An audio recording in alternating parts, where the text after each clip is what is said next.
Este programa llega a ustedes gracias al financiamiento del Fondo de Fomento de Medios de Comunicación Social del Gobierno de Chile y el Consejo Regional. Porque conocer la voz de quienes hacen que las cosas pasen es importante. En Radio Mía presentamos Educación Cívica para Los Ángeles, un espacio multiplataforma para ver y escuchar a los protagonistas que construyen y se la juegan por nuestra comunidad. Aquí viviremos historias inspiradoras, ideas innovadoras y mucho amor por nuestra ciudad. Bienvenidos a Educación Cívica para Los Ángeles, con la conducción de Carlos Astete. Hola, ¿qué tal amigos? ¿Cómo están? Bienvenidos a un nuevo episodio de Educación Cívica para Los Ángeles, este espacio de conversaciones y reflexión en torno a distintas personas de nuestra ciudad que desde sus diferentes disciplinas van empujando el sentido de identidad y de arraigo con nuestra ciudad de Los Ángeles. Este programa es presentado por el Fondo de Fomento de Medios de Comunicación Social del Gobierno de Chile y del Consejo Regional. Y hoy tenemos una persona que nos visita, que tiene una historia de vida bien interesante porque desde una disciplina que no se asocia a lo que vamos a hablar hoy día, igual él rescata ciertos puntos que le han influido y que le han ayudado a desarrollar esta pasión.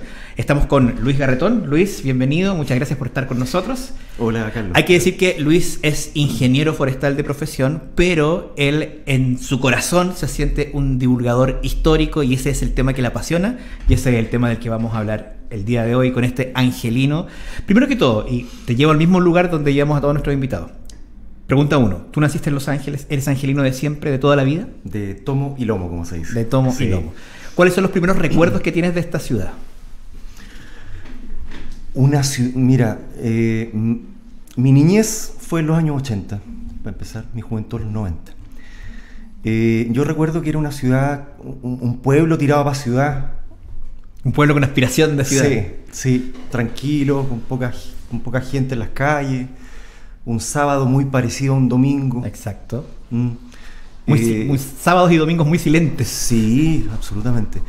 Y como te digo, con la delincuencia no era tema del día. Para empezar, no se hablaba nunca de delincuencia. En esos años se llamaban patos malos. Los patos malos, y te cogoteaban. Exactamente. Ese era el modo operandi de la delincuencia. Yo me imaginaba cogoteándolo con el cuchillo. Y eran lugares muy específicos que puede que aún sean los que se mantienen, ¿eh? O sea, estamos hablando del norte, de los extremos norte y sur de la ciudad. Claro, la periferia. Y la Domingo Contreras Gómez. Claro. Pero más allá de eso, bueno, yo siempre fui del sector de la Plaza Pinto. Ya. Vivía en San Martín. Y la Plaza Pinto también tenía un cierto estigma, porque era muy oscura. Claro. Entonces yo cuando yo era chico no iba a jugar a la Plaza Pinto por un tema de seguridad. Perfecto. ¿Cachai?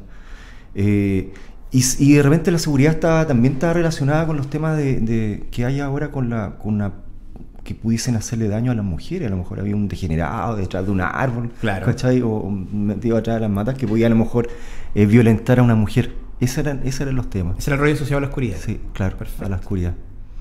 Porque en el fondo estamos hablando de una ciudad que a lo mejor tampoco tenía tantos recursos como para invertir en áreas verdes. Y con buena iluminación, ahora tú ves con cámaras de seguridad, hay inversión en los jardines, claro, diariamente. Es que piensa que a propósito de los años 80 vivíamos en dictadura y en el fondo, si bien es cierto, había una intención de resolver el tema de la vivienda, era solo eso, es decir, vivienda básica, listo, con eso se acaba el problema. Claro. No había intención de entender cómo funciona un barrio, ni áreas verdes, ni áreas de esparcimiento, nada de eso. Era otro ni siquiera Chile. Estacionamiento, porque no se entendía en esa época que las familias más humildes pudieran llegar a tener un vehículo. Entonces no es necesario un espacio para estacionamiento, no. Y por eso los pasajes de las poblaciones son tan pequeñitos, sí, y tienen esos problemas. Sí. Es que era un Chile pobre. Absolutamente. Nosotros siempre fuimos pobres. Sí, absolutamente. Recién vinimos a cambiar después de dictadura, como que se empezaron a notar los cambios. Ya en el año 2000 también hubo un cambio. Pero estamos hablando que Los Ángeles y Chile en general era muy vulnerable, como se dice ahora. Perfecto. Y de Los Ángeles de hoy, 2024, ¿qué cosas te llaman a ti la atención como un angelino de toda la vida respecto de que, puta, que le hace bien esto a mi ciudad? O cuánto echo de menos esto que ya desapareció. Bueno, ya tenemos aires de ciudad concretamente. Claro, pues. sí. No tenemos esa aspiración que teníamos antes, Sí. sino que ahora yo diría que ya es una ciudad mediana a nivel, en el concierto nacional somos una ciudad mediana, Ajá. con 220.000 habitantes, Lo que no es poco. que no es poco. Sí. Yo sacaba la cuenta hace años atrás que también después esa cuenta, ese resultado, digamos, empezó a salir en algunos discursos políticos locales. Que Los Claro, porque Ángeles, igual es un buen dato. Sí. claro, Sí. es que Los Ángeles tiene la mayor población, digamos, de Santiago del Sur, de una ciudad que no es capital de región, Exacto. ¿cachai? Y superando a Chillán, a Osorno, a Valdivia, a Talcahuano. Que sí son... Creo que en este último censo, en el censo de este año, los resultados van a dar como que Los Ángeles tiene la mayor población de la región, superando a Conce. Vamos a superar los 230 y tantos mil habitantes.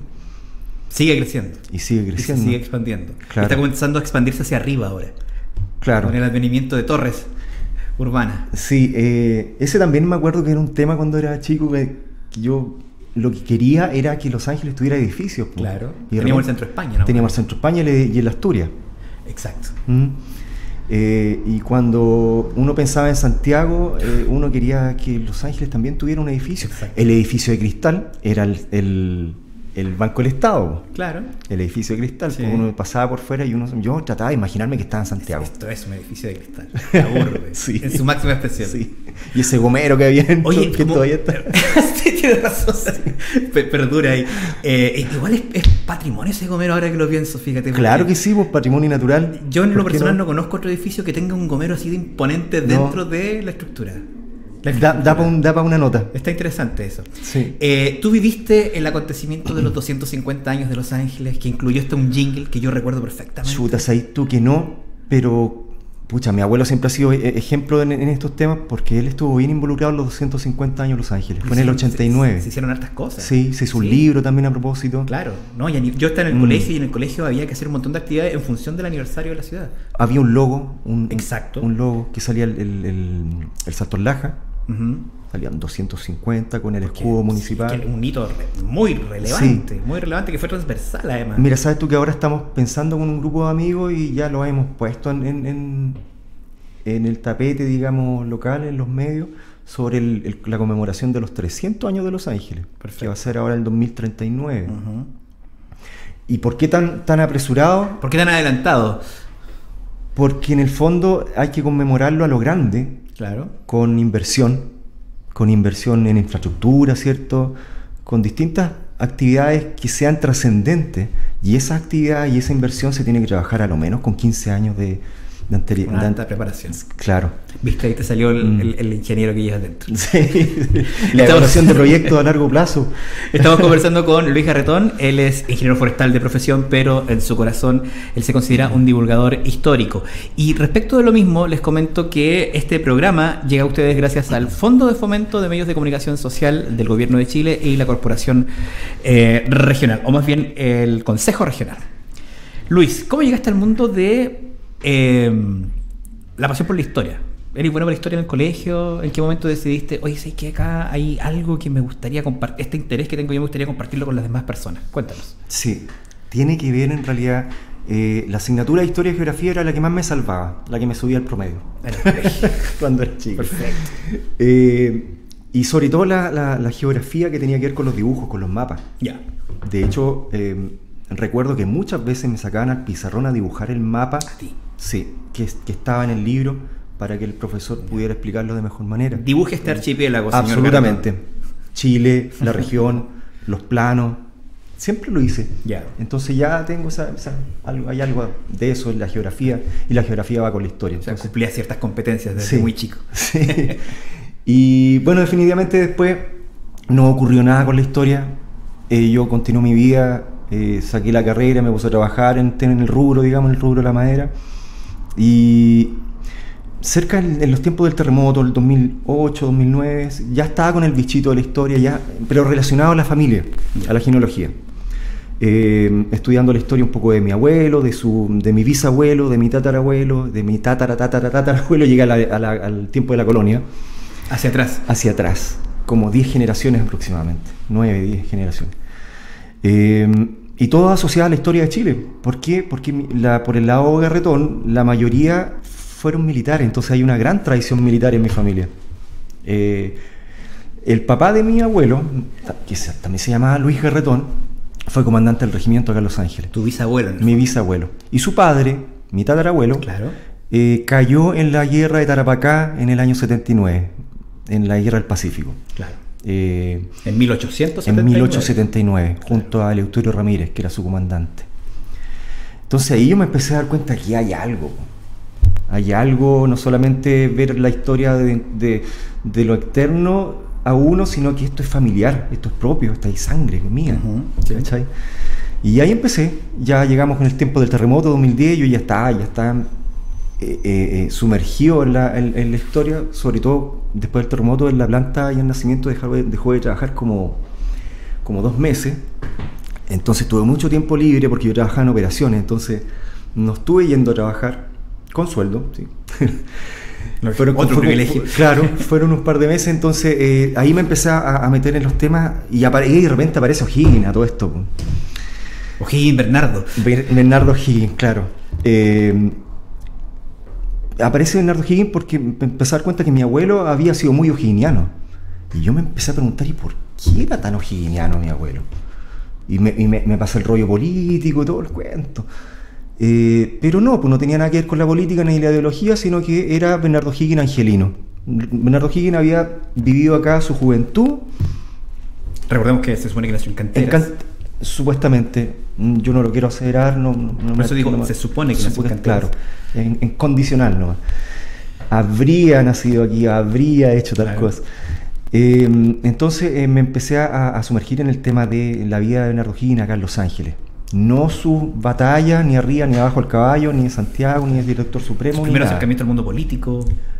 Me encontré con que O'Higgins salió diputado por Los Ángeles, entonces el 10 de enero de 1811, cuando O'Higgins tenía 30 años, 31 años, llegó acá a Los Ángeles a los 24.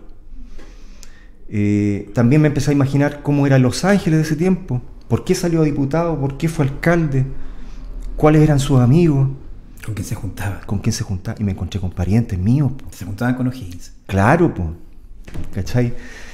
Y tengo documentos que lo avalan, firmando juntos. ¿Cachai? Perfecto. Entonces me empecé a encontrar con esta historia entretenida y además que también me importó mucho es reivindicar la figura de Bernardo O'Higgins como angelino con la injusticia de que era tan chillanejo. Yo decía, esto es una injusticia, porque Bernardo O'Higgins no tiene nada que ver con Chillán. Claro. Saquémoslo, o sea, Bernardo O'Higgins es nuestro, no es de Chillán, no tiene nada que ver con Chillán. Ahí hay como una apropiación cultural. Absolutamente, y Chillán no solamente con O'Higgins, sino que con una serie de personajes. Claro. Y el Taparra, que también no es de Chillán. Chillán. Imagínate los sancarlinos como sí, están. claro. Entonces, eso también me impulsó, tratar de, entre comillas, hacer justicia. Yeah. Escribí un ensayo sobre eso, El Angelino Bernardo O'Higgins, le puse, justificando todas las razones y trayendo a colación a grandes historiadores que estaban equivocados. Vicuña Maquena, Barros Arana, O sea, Izaguirre. Eso es lo que se conoce como golpe a la cátedra. Claro. Un concepto que a mí me gusta mucho. Sí, en golpe realidad, a la cátedra. Sí. Pero también te pueden decir, ¿y este qué se cree? Recordemos que... ¿Qué golpe a la cátedra? Y sabes tú que ese ensayo llegó a ser impreso en la edición de la revista del Instituto O'Higginiano de Chile. Ya. En la edición del año 2012. Era director de esa revista, que en paz descanse, este caballero senador Ibáñez, Jorge Ibáñez, Ya. que falleció hace como 10 años. Me llamó por teléfono, que le había gustado mucho el artículo. El artículo, y yo me estaba hablando, que también estaba en el ensayo, también me lo había, por sus errores en su libro. Y que le había gustado mucho, así que me tenía que dedicar, tenía que continuar con mi trabajo de investigación porque le había gustado, estaba bien interesante, estaba muy distinto. Ya. ¿Y por qué distinto finalmente? Porque yo, como no pertenezco a la academia, la pluma era muy distinta. Escribí de manera no tan académica, pero muy fundamentada. Siempre he tratado de ser lo más riguroso posible en cuanto a la fuente bibliográfica. Perfecto. Mucho. Oye, una pregunta. Cuando comenzaste al estudio ya más consciente de todo este proceso histórico, que fue en ese periodo en que estuviste como con mucho tiempo a tu disposición, ¿ya accediste al material a través de internet o tuviste que así como ir a buscar libros en las bibliotecas? ¿Cómo lo hiciste ahí? Hay un poquito todo, pero básicamente internet. Aparte que también en esos años todo empieza a calzar, ¿cómo se dice? Memoriachilena.cl, que es una gran página, tremenda. Yo creo que en la cultura en Chile creo que sería una de las principales. Memoriachilena.cl te encontráis con la digitalización de libros que nunca vais a encontrar en ni una biblioteca. Acá en Los Ángeles, tenéis que buscar ahí, solamente en la Biblioteca Nacional. Entonces te encontráis con Vicuña Maquena, 400, 500 páginas, y con otra serie de autores que son muy complicados encontrarlos. ¿Dónde? Y han digitalizado miles y miles de libros. O sea, gran aporte. Tremendo. Y eso ha ayudado mucho. Oye, cuando fuiste descubriendo el tema, el rol que tuvieron tus antepasados en la historia de Chile, que es la misma que le enseñan en el colegio a nosotros, ¿qué te pasó? ¿Cómo reconectaste con ellos? Mucha emoción, harta emoción, de verdad, porque empezar a tratar de entender que ese personaje, de repente, monte tú, digo, José Antonio Garretón Silva, mi tatarabuelo, él murió en Tarapacá de manera muy brutal, sangrienta. Si él no, a ver cómo te explico, si él no muere, yo no nazco, po. Él tuvo que morir, y murió en manos de un peruano. ¿Ah? Yo no puedo decir, pucha, los peruanos mala onda porque mataron a mi tatarabuelo. El contexto histórico. Sí. Él tuvo un hijo, alcanzó a tener un hijo antes de irse a la guerra, que fue mi bisabuelo, Luis Garretón. Y ese bisabuelo, mi bisabuelo, recibió una beca a la escuela militar por ser hijo de un caído en la guerra del Pacífico. ¿Cachai? Y así se va a ir vanando un poco Claro. Y él fue militar toda su vida y fue comandante del regimiento acá en Los Ángeles por ser hijo de un veterano de la guerra. Básicamente. Básicamente. Y como te digo, si no es por la muerte de José Antonio Garretón allá en el norte, en el desierto de Tarapacá, claro, uno no está. Tengo que darle gracias al peruano. Sí, pues. Y así con él han pasado hartas cosas. Me encuentro con, pucha, no sé, con la muerte de Portales, me encuentro con otro Garretón, po. En Valparaíso. En Valparaíso. El El Cerro Barón. supuestamente que mandó a matar a Diego Portales, Ya. era Juan Antonio Vidaurre Garretón, primo de mi tátara, po. Que toda esa parte de la vida de Portales siempre ha estado medio en la nebulosa. Sí. De hecho, Sí. nunca se supo exactamente quién fue. Sí, no se sabe. Ah, ya. No ya. se sabe, Ah. tremendo estudio. Es que de nuevo ahí sumergiéndome. Juan Antonio Vidaurre Garretón, que era de Conce, Ya, tenía un hijastro, Santiago Florín. de acuerdo. Y ese hijastro, Santiago Florín, fue el que hizo bajar a Diego Portales de la carroza, donde venía esposado, engrillado. Con los grilletes. Claro. Y dio la orden de que había que matarlo. Santiago Florín. Ya. Se dice que era muy bueno para el copete y que se le pasó la mano de curado y de miedo. Finalmente le cortaron la cabeza a Santiago Florín y a Juan Antonio Vidaurre también. A raíz de lo que A raíz de la pasó muerte de Portales, claro. Mira. Y Juan Antonio Vidaurre, que era de acá de Conce, también tenía, fueron embargados todos sus bienes a su señora y a toda su descendencia. Fue tan terrible que hay unos Vidaurre que se pusieron un segundo apellido y que ellos se pusieron Vidaurre Leal. Ya. ¿Cachai? Y todavía existe ese Buscando apellido. separarse de ese Vidaurre, Ya. que era Vidaurre Garretón, como digo. Y él tenía, también era de acá, su señora era de acá, tenían animales en cantera, cerca de Chacayal. Y ahí voy, como te digo, voy relacionándome la historia nacional, de importancia y trascendencia nacional, con un personaje familiar mío. Perfecto. Y se conecta con Chacayal. Sí, con cantera, con O'Higgins. Exacto. ¿Qué otras cosas has descubierto en esta búsqueda de situación y de personajes históricos en el proceso de investigación? Así como que de verdad te hayan ¡guau!, volado la cabeza. Bueno, pues O'Higgins, para empezar. Pues. Acá a nivel local, Domingo Contreras Gómez. Ya. Personaje grande. Víctor Río Ruiz también. Ajá. Yo diría que esos 3 personajes acá a nivel local son como los más Bueno, icónicos. el hospital. Sí, es que aparte de ser director del hospital fue un tremendo personaje. Ya. Filántropo, Eso te muy iba a decir. investigador, benefactor. Pero, intelectualmente muy inquietos en el fondo. Absolutamente. Él estudió en Francia, en el Instituto Pasteur, con las más altas calificaciones, con tremendas distinciones. Es lo que hoy llamaríamos un connotado. Claro, un connotado. Un connotado. Y Domingo Contreras Gómez también, por su parte, abogado, hacía de periodismo, que no existía esa carrera antes, hacía el oficio de periodista, Claro. ¿cierto? Escritor, tenía un diario, el diario El Siglo, también un gran benefactor,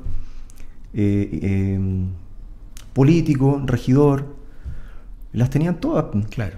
personajes. Aparte que estamos hablando también justo de un pueblo, Sí. donde también resaltaban más las figuras. Francamente, gente renacentista. Claro. Con mucha Sí. inquietud. Hay un dicho que el otro día leí en el diario que a don Domingo Contreras Gómez como que lo nombraban como que era el último caballero de capa y espada que había existido acá en Los esa Ángeles. onda. Algo Esa así. onda. Sí. Personaje. ¿Quién más? Bueno, puta, hay que empezar a ir para nada y... Pero mira, mientras tanto vas recordando eso, te Sí. consulto por proyectos que has desarrollado, que estás desarrollando y que quieres desarrollar en función de esta pasión tuya, que es la historia. Bueno, como te decía, esto partió como en el 2011.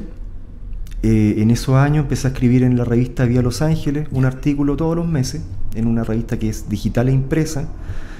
Y ya en el 2016 más o menos nos dimos cuenta con Soledad, que es la directora, que había mucho material. Imagínate, todos los meses durante 4 o 5 años habían como cerca de 100 artículos. Fue la idea de compilarlos, de hacer una colección de artículos y sacar un libro con todos esos, que finalmente se piensa en que cuando tú pescas el libro, en cualquier página te encontrás con algo. Claro. Y lo leí en 3 minutos, como de almohada, digamos. Entonces se publicó ese libro recorriendo nuestra historia, que tiene el nombre del artículo, colección de artículos del 2012 al 2016, y ese se publicó en el 2017. Es un libro. Yo he participado en otras publicaciones, además, sí. Un libro de fotografía que sacamos en la municipalidad en 2014, que se llamó Álbum de la Memoria de Los Ángeles. En el 2014, hace 10 años ya. Claro. Después, en el 2018, me encargaron, junto a Tulio González, un gran amigo que era historiador, digamos, más de verdad. Desde la academia. Claro. El nombre ya dice mucho. Tulio. Sí, Tulio González. Sí. Con él escribimos la historia del diario La Tribuna, con los 60 años del diario. Perfecto. Un buen libro. Eso fue en el 2018. Y después, bueno, la pandemia y todo el cuento, yo ahí también no estuve tan activo en la pandemia en cuanto a investigación, sino que tuve más ideas más que investigar. Ya. ¿Qué hacer con lo que ya tenías? Con el sustrato histórico que ya recopilé. Sí, y a raíz de eso, si me va bien este año, estaría publicando un libro sobre cartografía. Ya. Cuando tú mencionas si me va bien, en el fondo es porque estoy presentando estos proyectos tienen que ver con fondos concursables. Sí. Ya. Pero mira, hay un canal de, ¿cómo se llama?, de financiamiento, que es la Ley de Donaciones Culturales. Ya. Y ese es un muy buen canal. Que tiene que ver con el mundo privado, en el fondo. Claro, sí. Porque, ¿sabes tú que, yo he postulado a fondar y no me lo he ganado y me ha costado? Finalmente, estos recursos públicos son difíciles de competir. Claro. ¿Ah? Hay mucha oferta también. Mucha oferta. Mucha gente que postula. Sí. Entonces, creo que la Ley de Donaciones es el camino. Voy a echar a volar la imaginación con hartas de partida pareciera ser un poco menos engorroso. Sí, lo difícil es buscar la empresa que te financie con sus impuestos. Ese es el desafío.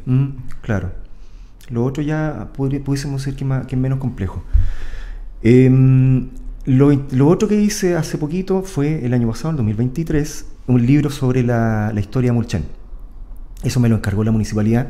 Ese libro está listo en cuanto a su contenido, falta diagramarlo, diseñarlo e imprimirlo. Perfecto. Que con los cambios de alcalde al final las cosas se retrasan. Está muy stand-by. Está muy stand-by. Y es probable que si el alcalde se la juega, el nuevo alcalde le guste, que si quiere aparecer en el libro, si quiere trascender, claro, en la nota preliminar, digamos, con su foto. ¿Sabe qué? Quiero ser el prólogo. ¿Cachai? Entonces puede ser. Y queda la investigación, el libro está listo. Eso fue en el año 2023. Entonces, ojalá que se publicara ya un libro Mulchen. Es que finalmente la historia de Los Ángeles tiene que ver con la historia de la provincia. Claro. ¿Cachai?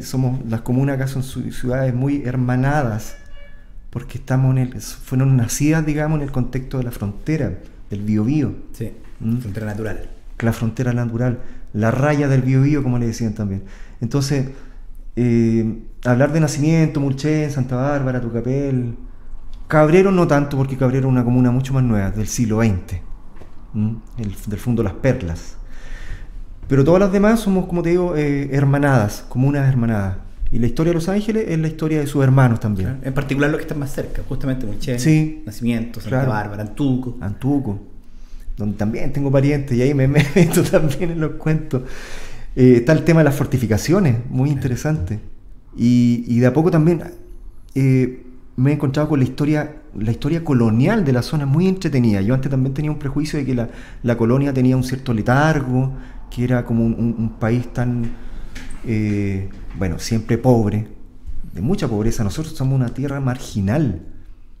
La frontera de Chile, la frontera del imperio, imagínate, España con sus dominios desde Estados Unidos, México, Centroamérica, menos Brasil, que era colonia portuguesa, claro. Después el virreinato del Perú, el virreinato de La Plata, y el último pedacito, la isla. Pongamos algo también ahí. Sí, la isla de La Laja.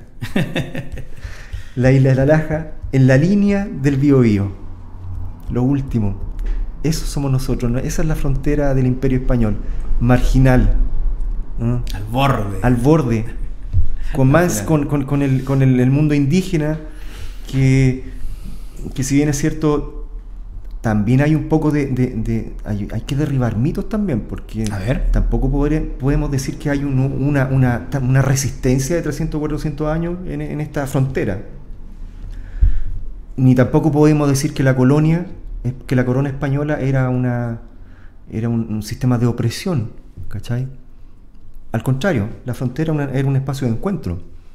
El mundo indígena, traspasando la frontera hacia el norte, menos los hispano-criollos en menos medida hacia el sur del Biobío, y se generaron parlamentos, claro. mucho encuentro, mucho tratado. Tú me das esto, yo te doy esto, mucho comercio.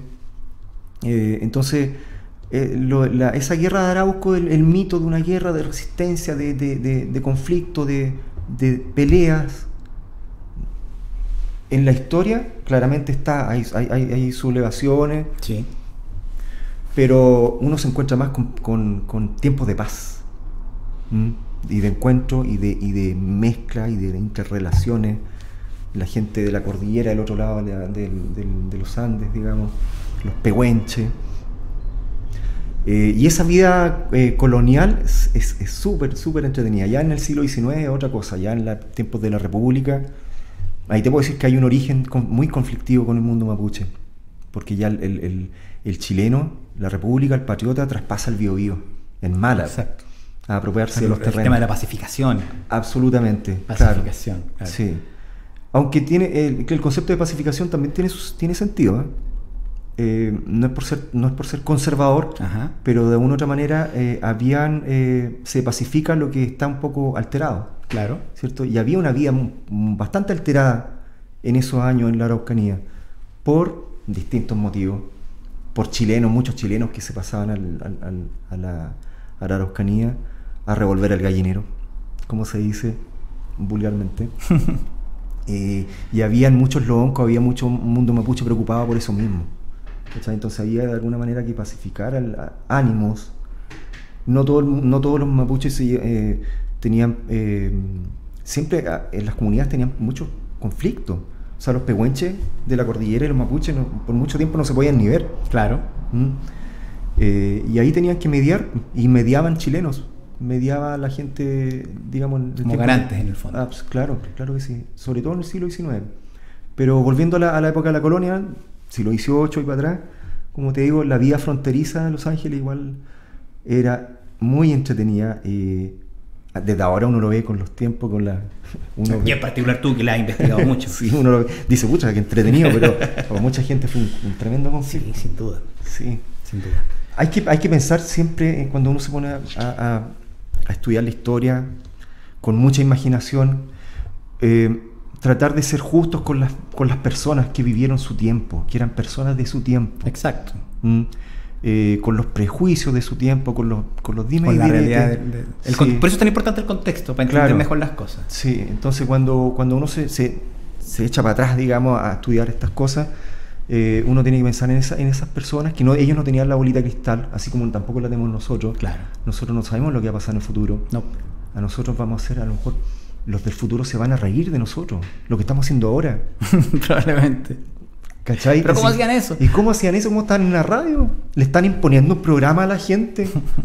Cuando ahora es muy posible que en unos pocos años más tú pesques, no sé, algún artefacto, algún dispositivo, y con la inteligencia artificial le digáis qué tipo de película queréis ver. Sí, exactamente. ¿Con qué personajes? Conozco la teoría. ¿Con qué actores? Exactamente. Y eso va a ser lo más común del mundo. Y para esa gente va a ser irrisorio y ridículo tener que moverse a un lugar, ir al cine. Claro. Como lo ridículo que es para nosotros tener que ir a cambiar el canal de la tele hace 30 años atrás. Sí. ¿Sabes? ¿Cómo tenían que ir a cambiar la tele? Tenían que levantarse a cambiar. Con un alicate en el peor de los casos. Sí. Luis Garretón, hay tanto de qué hablar, pero lamentablemente el tiempo de esta cápsula es acotado. Te queremos agradecer. Y el desafío en el fondo es que te vaya muy bien en todos tus proyectos, porque en el fondo con tu investigación, con la pega que estás haciendo, que te apasiona, nos beneficiamos todos. Porque en el fondo conocer nuestra historia es conocernos a nosotros mismos. Claro que ¿ya? Sí, esa es la idea. Y como dijo un gran escritor por ahí, muchas veces la historia no se repite, pero rima. ¿Ya no lo había escuchado? Pero está sí, no recuerdo exactamente. Es un escritor famoso, me parece que es... Baradit. No. Baradit lo ha citado a él también, pero hay otra gente que lo cita, no recuerdo ahora, pero ya me voy a acordar. Pero es importante conocer la historia, particularmente la historia de Los Ángeles. Y es porque se entiende más el presente. Exactamente. Y no es que sepamos el futuro, sino que lo podemos planificar de mejor manera, más coherente, digamos. Y se entiende mucho más el contexto actual. ¿Por qué ocurren las cosas? Exacto. De repente, se lo explicaba a un amigo, me decía que... ¿Por qué? ¿De qué manera se puede entender mejor? Es como cuando tenía el álbum de una banda, un cassette, el último disco. No es lo mismo tener y escucharlo y darle como duro, ¿sí?, a tener la discografía completa anterior y escuchar ese disco. Lo vaya a comprender mucho mejor. Lo vaya a comprender y lo vaya a captar muy distinto. Exacto. Porque conocí su trayectoria, conocí su historia, el historial, como se dice. Por eso, apelando a la misma analogía, por eso para mí fue tan difícil entender la primera vez que escuché el disco, ahora se me olvidó todo, de los Daft Punk, el último disco que sacaron, ya, que era un disco completamente distinto, funk, muy melodioso, muy diferente a la electrónica que venían haciendo antes. Fue un impacto muy potente para mí, y después lo fui entendiendo, lo fui queriendo, y hoy en día uno de mis favoritos. Imagínate. Ahí, a propósito de tu analogía. Sí, bueno. Se me pasó el nombre del escritor por la mente y se me fue. Cosas que pasan. Muchas gracias a todos. Esto es Educación Cívica para Los Ángeles, un programa financiado por el Fondo de Medios de Fomento de Comunicación Social, más el Gobierno de Chile y el Consejo Regional. Luis Garretón, te agradecemos. Vale, muchas gracias. Que te vaya muy bien y vamos a estar muy atentos a tu trabajo también. Vale, igual. Gracias. Listo. Chao. Ya escuchamos las voces de quienes aportan y construyen la identidad de nuestra ciudad. En Radio Mía hemos presentado Educación Cívica para Los Ángeles. Este programa llega a ustedes gracias al financiamiento del Fondo de Fomento de Medios de Comunicación Social del Gobierno de Chile y el Consejo Regional.